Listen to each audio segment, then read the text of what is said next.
Selamat pagi, Assalamualaikum warahmatullahi wabarakatuh.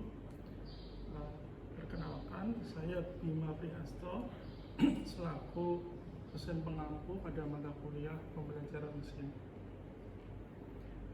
Pada video kali ini, saya akan memperkenalkan dan menjelaskan terkait dengan mata kuliah pembelajaran mesin.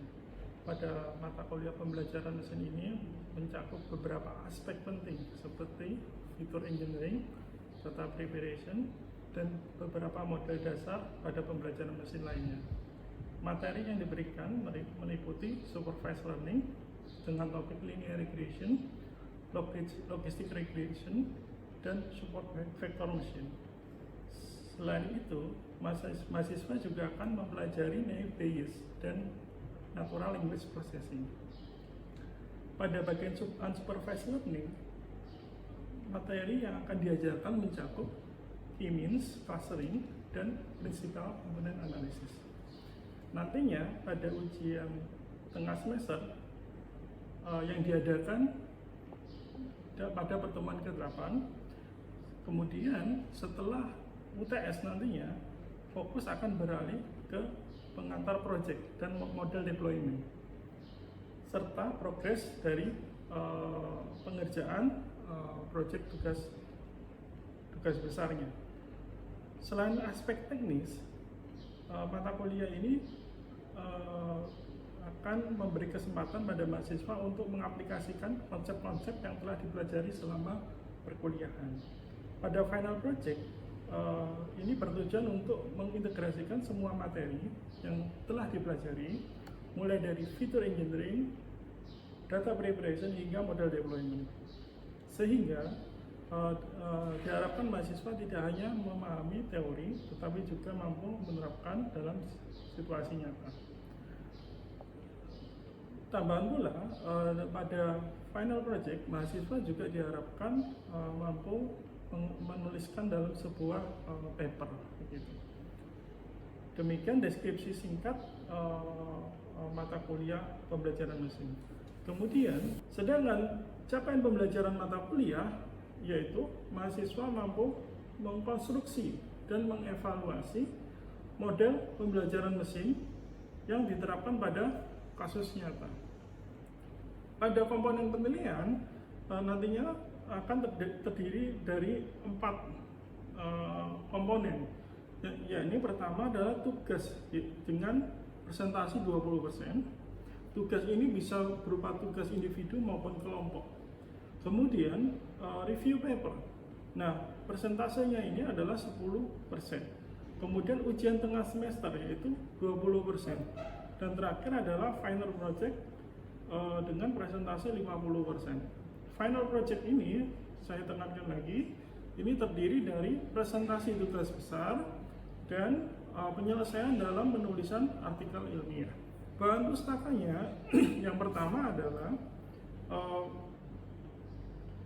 mahasiswa dapat membaca buku dari Auren Geron, jadi Hands-on Machine Learning with Skip-Learn, Keras, and TensorFlow.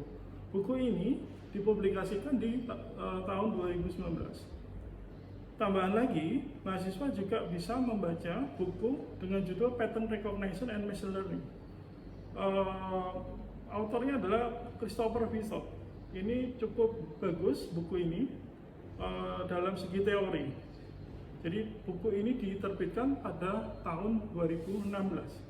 Dan pendukungnya juga bisa, buku pendukungnya bisa juga mahasiswa juga membaca Introduction to Machine Learning yang autornya adalah Al-Qaidin, ya, tahun 2015. Kemudian sedikit saya bahas terkait dengan bahan kajian, ya. Bahan kajian yang pertama adalah pengantar machine learning, yang kedua adalah fitur engineering and data preparation. Kemudian yang ketiga adalah supervised learning dengan fokus linear regression. Yang keempat adalah supervised learning dengan fokus logistic regression. Yang kelima adalah supervised learning dengan fokus super vector machine. Yang keenam adalah kita bahas nantinya terkait dengan naive Bayes and natural language processing. Kemudian yang ketujuh adalah unsupervised learning dengan bahasan K-means clustering dan principal component analysis.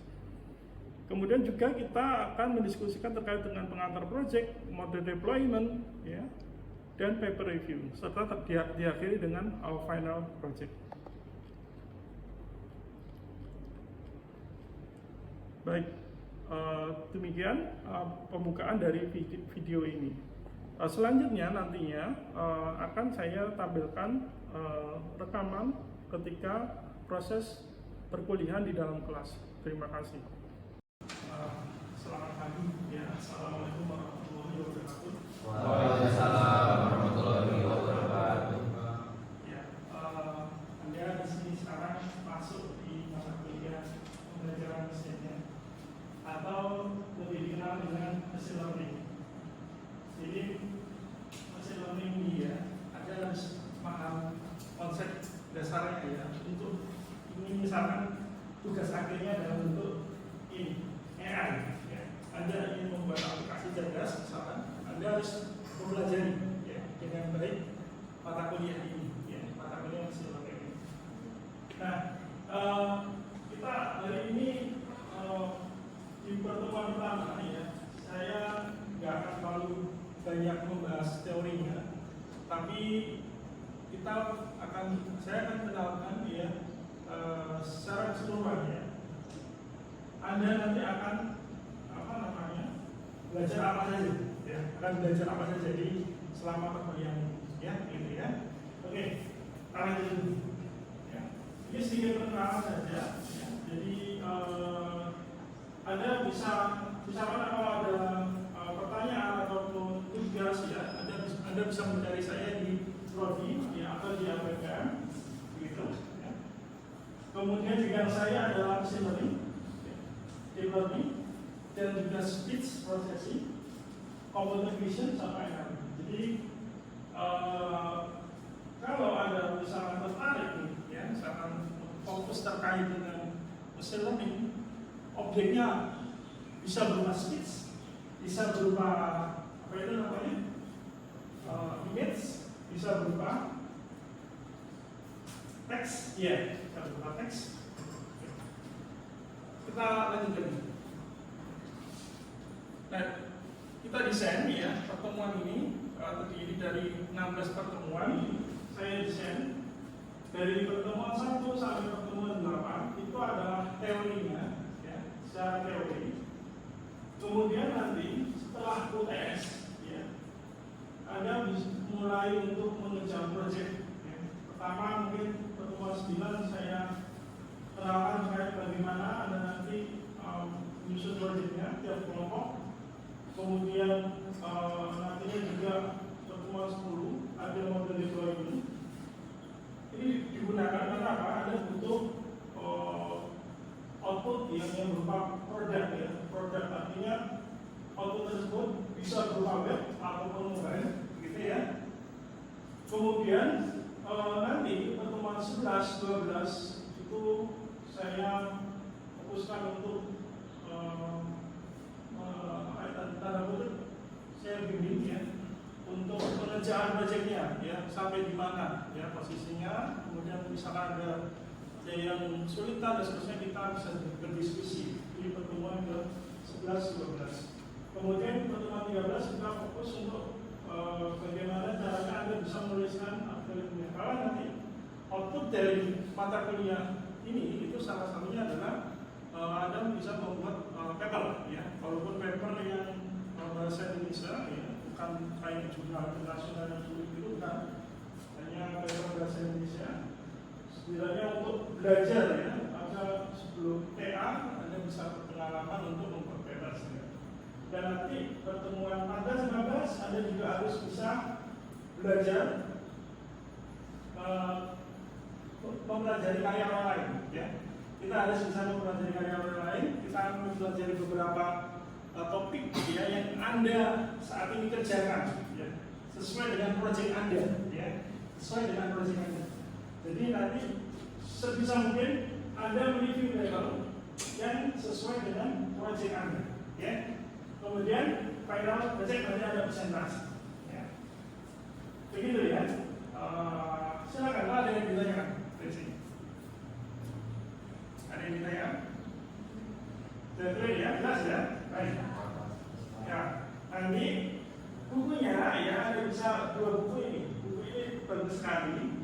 Yang pertama ini kalau Anda belajar buku ini sangat aplikatif ya. Jadi buku ini Anda bisa pelajari hands on, namanya hands on itu kita mencoba langsung. Di dalam buku ini lengkap sekali. Kemudian kalau Anda ingin belajar teorinya di sini, bisa di dalam salah teori. Ya, bagus ya, karya Bishop dan ini untuk area baru ini untuk Anda apa namanya implementasi, ya, belajar implementasi langsung hands on-nya. Oke, ini kemudian dan saya skip tadi, maaf. Jadi penilaiannya, ya, nanti itu ada 4 poin, ya. Yang pertama 20% itu untuk tugas individu dan kelompok. Kemudian presentasi review paper yang saya sebutkan tadi itu 10%. Kemudian UTS 20% dan final project adalah 50%. Itu besar. Jadi jangan sampai project Anda nanti belum selesai ya, jangan sampai seperti itu. Jadi sebisa mungkin selesaikan final project untuk paling tidak nanti ada minimal lebih gitu. Jadi selesaikan final projectnya dengan tuntas. Kemudian setiap kelompok itu 3 orang maksimal. Ada review paper dari tahun 2020 sampai 2024 yang terbaru, boleh bahasa Inggris ataupun bahasa Indonesia. Ya. Sedangkan untuk final project merupakan implementasi dari materi kemuliaan yang diterapkan pada aspek kesehatan. Itu final project. Ya, oke. Kita mulai sedikit saja terkait dengan pengantar machine learning. Ya, kita namakan sebagai machine learning pathway, jalur di dalam machine learning itu apa saja bidang-bidang. Ya, oke. Nah, tujuan saya di sini adalah untuk mempertegas bahwa apa itu machine learning ya, yang pertama. Kemudian bidang-bidang apa saja itu di dalam machine learning.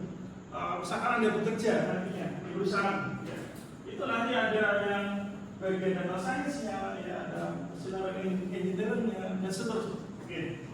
Nah, kita kembali ke sini dulu, ya, di real world. Jadi pada permasalahannya, nah tadi kelanjutannya adalah di sini ada data produk sama data analisis. Ya, untuk menjawab problem to solve itu ada kita keluarnya berupa data produk sama data analisis. Nah kalau data produk itu adalah tentunya output ya, output base ya. Output base itu adalah Anda harus bisa apa itu? Membuat aplikasi ya. Aplikasi apa? Contohnya? Ada yang bisa? Kami bisa kan? Halo? Nah, yaitu bentuk produknya kayak apa? Kayak misalkan CCTV ya. Anda harus bisa mengelompokkan yang Anda buat tadi itu dalam bentuk mobile atau web. Ya, jadi sebuah mobile base ya, mobile base yang Anda kembangkan ya, itu merupakan data produk. Dan ada berupa data analisis. Nah di sini data analisis ini untuk visualisasi saja, ya, visualisasi untuk reporting saja, ya, untuk misalkan saya nih sebagai data scientist bekerja di perusahaan X, ya, saya bertugas untuk pada skop data analisis. Yang saya lakukan apa? Yang saya lakukan adalah saya presentasi, ya, presentasi ke atasan saya ataupun ke apa itu namanya, pelanggan saya, ya selesai ya. Saya mempresentasikan dulu ya ini loh, ini datanya seperti ini, ya. Prediksinya seperti ini dan seterusnya, ya. Ini seperti itu, kami sudah analisis. Oke. Nah, kita lanjut lagi. Ya, di sini ya, jelas ya. Nah, sekarang kita kembali lagi di sini. Ada real, ada raw data. Nah, raw data itu macam-macam ya. Di sini ada physical sensor ya, physical sensor, survey, simulation, eksperimen sama data usage, ya kan? Oke. Dan saya ingin ada ini membayangkan gimana misalkan physical sensor, contohnya kayak apa implementasinya physical sensor? Ada yang katakan? Katakan silakan. Coba silakan. Bagaimana kalau kita ingin menerapkan data physical sensor untuk kita terapkan dalam mesin learning? Apa contohnya? Ada yang katakan? Ada? Siapa? Siapa namanya? Aceh, ya, gimana? Kalau untuk physical sensor itu bisa berupa kamera atau kelembapan, Ya. sensor kelembapan, sensor suhu, Ya. seperti itu. Kemudian, gimana nanti prosesnya? Jika Anda ingin menerapkan dalam model mesin learning, misalkan ya, gambaran saja, gimana? Kalau ingin menerapkan di modelnya mungkin perlu pengambilan data Pak, dari sensor-sensor tersebut Pak. Setelah itu ambil data baru Pengolahan baru. Setelah itu kita bisa masuk ke model mesin learning, ya. Sebagai contoh. Jadi ada banyak ya, ada raw data. Ini namanya raw data. Jadi bisa survei juga, ya. Bisa simulasi, ya. Bisa eksperimen, data usage, bisa. Ya. Oke, berikutnya. Ya, ada proses store data. Itu penyimpanannya melalui SQL database, PHP, Excel, dan cloud storage. Nah di sini, ya, saudara, kedua bidang ini, ya, itu kerjaannya data engineering. Ya. Ini kerjaannya data engineering. Ada coba cari, kalau penasaran itu, apa namanya? Berapa gajinya data engineering? Di atas 10 ya biasanya ya. Itu kerjanya semakin aja, tapi biasanya ya tak mudah juga. Tapi saya Anda bisa punya gambaran ya kerjanya. Jadi ada raw data bisa saja dia mau melakukan staging dan seterusnya, kemudian di store datanya dimasukkan ke dalam database dan seterusnya. Ya, oke. Kemudian kita lanjut lagi, ya. Ketika reward tadi, ya, kita lakukan collect data and store data, ya. Kemudian kita lakukan cleaning, ya, organize data, ya, dan seterusnya. Ya. Nah, kenapa yang saya tanya ini? Kenapa nih? Kita perlu melakukan cleaning dan organize data. Ada yang katanya. Kenapa sih kok enggak saja? Udah datanya dan kita pakai aja. Kita langsung pakai aja. Ada yang tahu? Kristi mungkin? Kalau dari reason data yang biasa saya itu kadang masih ada missing value-nya gitu sih Pak. Jadi kadang ada sesuatu yang harus kita isi dari data tersebut karena hilang kan bisa jadi dari rata-rata atau kita mungkin melakukan pre-processing dengan standar scalar, max scalar mungkin buat isi kembali gitu datanya. Iya, jadi kurang lebih seperti ini ya. Karena ya itu tadi yang kita dapatkan ya data itu enggak semua siap pakai sih, enggak semuanya data itu siap pakai. Kita harus lakukan cleaning, organize, dan seterusnya. Jadi tidak semua data itu bisa langsung dipakai. Kemudian exploratory data analysis. Nah ini sekarang kita masuk ilmu statistiknya, ya. Ilmu statistik itu belum masuk di sebelumnya. Ya. Ilmu statistik itu terkait rata-rata, ya kan, modus median, ya kan. Anda membuat sebuah grafik histogram dan seterusnya itu statistik. Ya. Jadi Anda belum masuk ke master ini, dan itu juga bisa Anda laporkan, Anda bisa presentasikan, ya, ke atasan Anda, kepala Anda, dan seterusnya, ya. Oh ya ternyata ini hasilnya seperti ini, rata-rata modusnya seperti ini, mediannya seperti ini.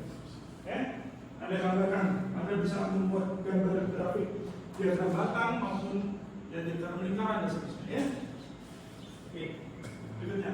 Nah ini kerjanya data analisis. Bisa data science juga bisa masuk, tapi seorang data scientist dia tidak menggunakan konsep historinya di sini. Jadi ini pekerjaan seorang data analisis. Kalau bisa diajar juga oleh seorang data scientist. Oke. Nah di sini ya, tadi seperti saya jelaskan, ada proses report, visualization, sama communication, begitu ya. Oke, kemudian menghasilkan data analisis. Oke. Kemudian make decision itu harusnya begitu. Jadi setelah kita lakukan analisis, oh iya, kita dapat kesimpulan.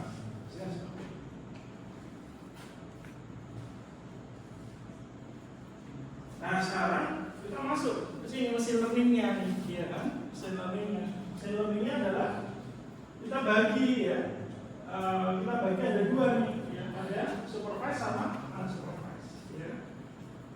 Supervised itu adalah predict outcome, jadi kita memprediksi keluarannya kayak apa, ya. Ya. Apakah nilainya 9, apakah nilainya 8, itu kita prediksi nilai, ya, outcome-nya.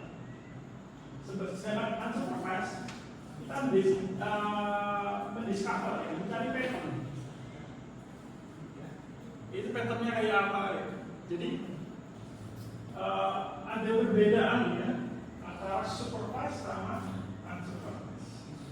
Saya kasih contoh, misalkan kalau supervised itu adalah, ini sudah disebutkan ya outcome ya, berarti harus jelas outcome-nya. Jadi bisa saya lakukan prediksi apa? Harga bahan baku, ya, harga di pasar, harga daging, harga beras, ya. Kita bisa prediksi harganya berapa sekian. Itu supervised. Sekarang kalau unsupervised saya apa gitu? Kita harus bisa discover pattern. Ada yang bisa katakan? Kesini. Unsupervised learning itu Ya. biasanya di clustering sih Pak. Kalau modelnya misalnya kayak di scan, image yang bisa kayak pattern, mungkin kayak geografis gitu, data spasial geografis gitu tentang maps pemetaan. Anda bisa kasihkan contoh simpelnya gitu, Mas?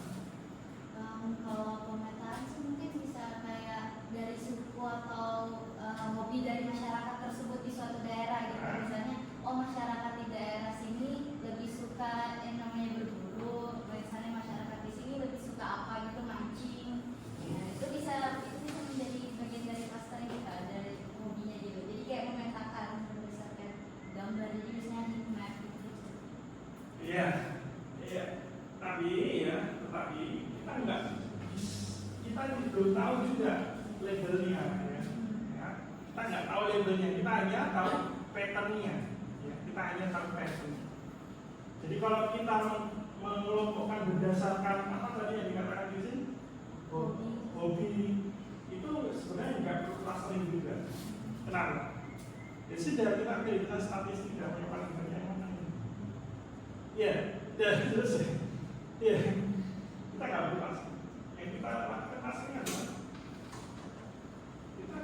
kita ingin menata pattern. Pattern itu berdasarkan beberapa fitur yang apa saja, lebih dari satu kan fiturnya ya, satu. Kita bisa kelompokkan dulu ya, pokoknya yang ini satu kelompok ya. Kita bisa simulasi ini, nanti kelompoknya kita akan kelompok apa, betul ya? Ini kelompok apa nih? Nanti kita bisa analisa berdasarkan fitur-fiturnya ya. Berdasarkan fitur.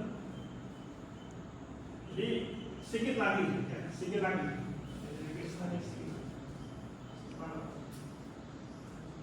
Nah, seperti itu ya. Jadi ini ada mesin learning. Ini adalah pekerjaan mesin learning. Jadi seorang data scientist juga masuk di sini. Scientist, kalau mesin learning. Oke. Pinnya 396 804. Ya, sudah. Sudah? Sudah masuk semua?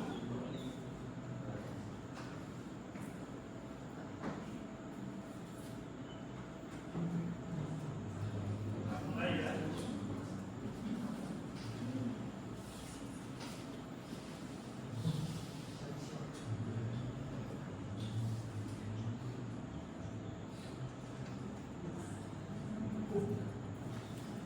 Dah.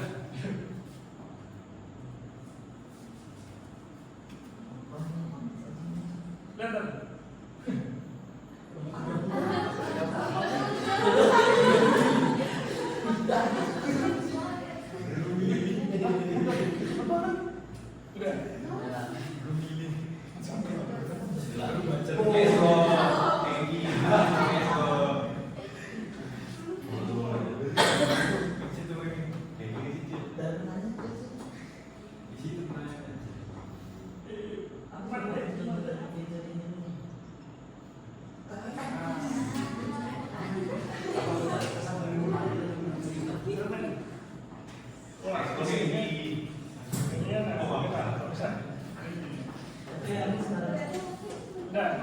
Jam ya?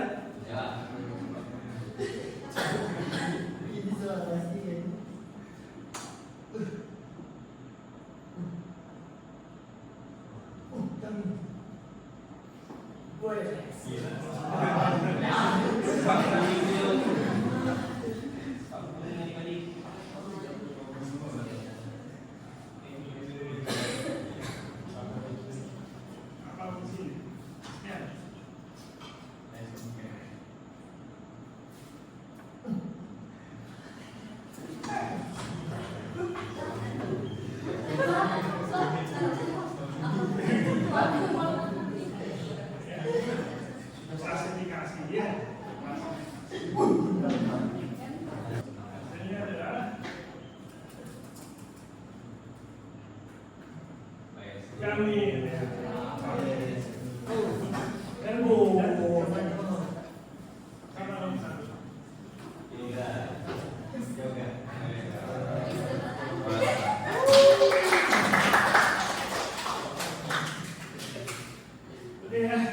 sudah ya, baik. Terima kasih ya. Mungkin ini sedikit pengantar perkuliahan ya. Sebelum nanti kita lanjutkan minggu depan lagi di pertemuan kedua. Ya. Oke, terima kasih atas kehadirannya. Selamat sore. Ya. Demikian video singkat kurang lebih 30 menit dari saya. Kurang lebihnya mohon maaf. Saya selaku pengampu mata kuliah Machine Learning di Institut Teknologi Kalimantan mengucapkan terima kasih. Wassalamualaikum warahmatullahi wabarakatuh.